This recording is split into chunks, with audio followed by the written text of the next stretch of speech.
کہانی کی شروعات ہوتی ہے کہ ایک لڑکا جس کا نام چا یونسو ہے، یہ اپنے گھر چھوڑ کر ایک کرایہ والی بلڈنگ میں رہنے کے لیے آیا تھا۔ یہ بہت خاموش لڑکا تھا۔ یہاں پر ایک شخص سے ملا۔ یہ شخص اس سے بات کرتے تھے لیکن چا یونسو نے جواب نہیں دیا۔ ابھی شفٹ ہوا ہوں۔ پھر ان دونوں کی بات ہوئی۔ یہ روم نمبر 1408 میں رہتا تھا اور اکیلا رہتا تھا اور اپنی زندگی سے بہت تنگ تھا اور ہر وقت یہ کہا کہ مر جاتا ہوں اور وہ مرنے کے لیے تیار تھا۔ لیکن وہاں پر اس نے ایک لڑکی دیکھی۔ اس لڑکی کا نام ہیونیو تھا۔ اسے دیکھ کر واپس ہو گئی۔ اس لڑکی نے بھی اسے دیکھ کر پاس آ گئی اور بات کرنے لگی۔ یہ لڑکی بہت بے شرم تھی۔ چا یونسو مایوس بھی تھا اور اس لڑکی نے خفا کر دیا اور بے عزتی بھی کر دیا۔ چا یونسو خفا اندر چلے گئے۔ پھر چا یونسو اپنے کمرے میں گیم کھیلتے تھے اور سوچ کرنے لگے کہ ایک ہفتہ ہو گیا یہاں پر نوڈلز کے علاوہ کچھ نہیں کھایا، اس لیے طبیعت ٹھیک نہیں لگ رہی اور فرق نہیں پڑتا، میں ویسے بھی خود کو مارنے والا ہوں۔ اور جس کے بعد اس کی پڑوسی کے گھر سے ایک لڑکی کی آواز آئی، اسے سننے لگی، کہتی ہے کہ میں بھوک سے مر رہی ہوں اور بلی سے کہتی ہے کہ تم آرام سے کھانا کھاؤ۔ اس کے بعد وہ لڑکی تیزی سے رو رہی تھی کہ اب میں کیا کروں۔ چا یونسو اس کی آوازیں سنتے ہیں اور اس کے بعد اٹھ گئے تو اسے ایک میسج آیا تھا، تو اس میسج میں اس سے کوئی مدد مانگتے ہیں لیکن اس نے یہ سب اگنور کیا۔ جس کے بعد اپنے کمرے کے دروازے کھول کر باہر آ گیا اور اس نے دیکھا کہ اتنا سارا نوڈلز یہاں کیوں ہے اور کہا اس نے کیا یہ سب۔ پھر اس نے اپنے کمرے کے باہر کچھ عجیب دیکھا کہ اس بھوک والی لڑکی نے اپنی بلی خود کھایا تھا۔ چا یونسو ڈر گیا اور اپنے کمرے کی طرف بھاگ گیا، لیکن کچھ سیکنڈوں کے بعد اس نے دروازہ کٹکھٹایا اور چا یونسو بہت ڈر گیا۔ لڑکی سے کہتی ہے کہ ایکسکیوز می، تم گھر پر ہو، پلیز میری مدد کرو، مجھے بہت ڈر لگتا ہے۔ اور وہ لڑکی چا یونسو کو ریکویسٹ کرتا ہے کہ میری مدد کرو۔ چا یونسو نے اسے شانت کرنے کو کہا اور پولیس کو کال کرنے لگا اور اس وقت نیٹ پر پوری علاقے اور پوری دنیا میں نہیں تھے، لیکن چا یونسو اس لڑکی پر شک تھا، اس لیے اس سے پوچھا کہ پہلے آپ اپنا ہاتھ دکھاؤ۔ لڑکی نے یہ بات سن کر عجیب ہو گئی۔ یہ لڑکی پہلے سے ایک مونسٹر تھی اور یہ سن کر ہاتھ دکھاؤ تو اسے غصہ ہو گیا اور چیخ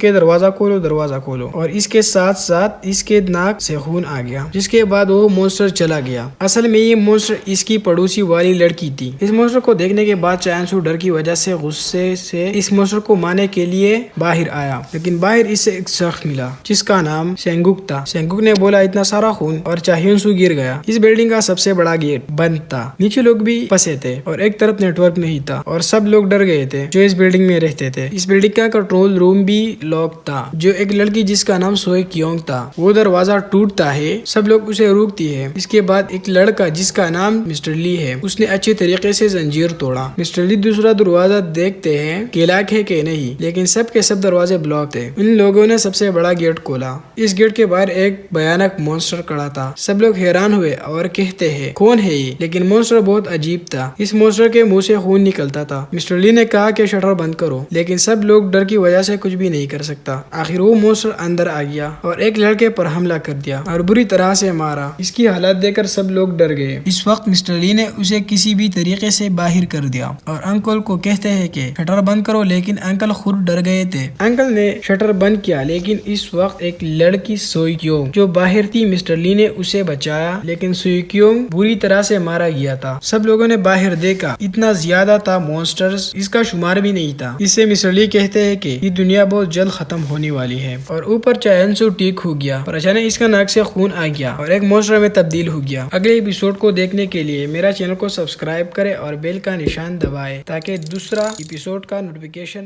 آپ کو ضرور مل جائے گا۔